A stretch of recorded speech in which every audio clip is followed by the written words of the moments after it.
Each dawn is a quiet test. The world stirs, yet before the noise claims us, there lies a sacred hour where the battle for the mind begins. We do not rise merely to start a day. We rise to reclaim ourselves. For if the morning is lost, the rest of the day follows like a defeated soldier. So let us begin, not as dreamers, but as warriors of the inner world. Here are 7 morning disciplines that forge strength, not from comfort, but from command over the self. 1. Wake before the world does. When the sun has not yet risen, the mind is still untouched by the world's chaos. In this stillness, we find dominion. Marcus Aurelius once wrote, "At dawn, when you have trouble getting out of bed, tell yourself, I am rising to do the work of a human being." To wake early is not an act of vanity. It is defiance against weakness. It is to rise before the day dictates who you must be. To master the morning is to tell your body, "You serve me. I do not serve you." 2. Sit in silence before. Thought, the mind left unguarded, runs wild. Before words, before movement, before screens, there must be silence. In this silence, observe the storm within. You will find fear, desire, and judgment waiting to ambush you. Do not fight them. Watch them, name them, and let them pass. As Epictetus taught, it is not things themselves that disturb us, but our opinions about them. This moment of awareness, this single act of still observation, is your shield. It is how we begin to reclaim command over our own mind. 3. Breathe as a warrior, not a victim. Most breathe to survive. Few breathe to live with purpose. Control your breath, and you remind your body who commands it. Inhale with discipline. Exhale with intention. Let each breath strip away anxiety and plant calm within chaos. Through breath, we return to presence where no fear or regret can exist. The one who commands the breath commands the self. 4. Reflect on death, not to fear it, but to awaken. Each sunrise might be your last. This is not morbid. It is liberating. When we remember death, we learn to live without waste.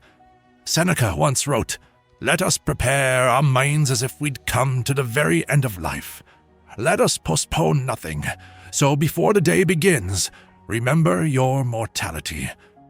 Then ask, what will I do today that deserves the breath I have been granted?"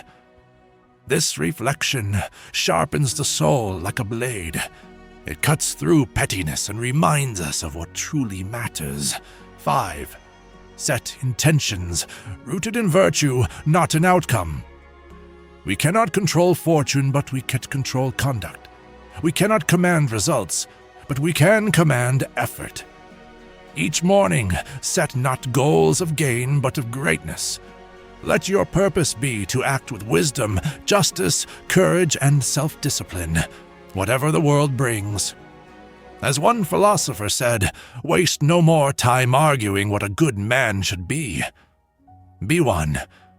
When the day tempts you toward anger, ego, or indulgence, return to this compass. Virtue is the only wealth that cannot be taken.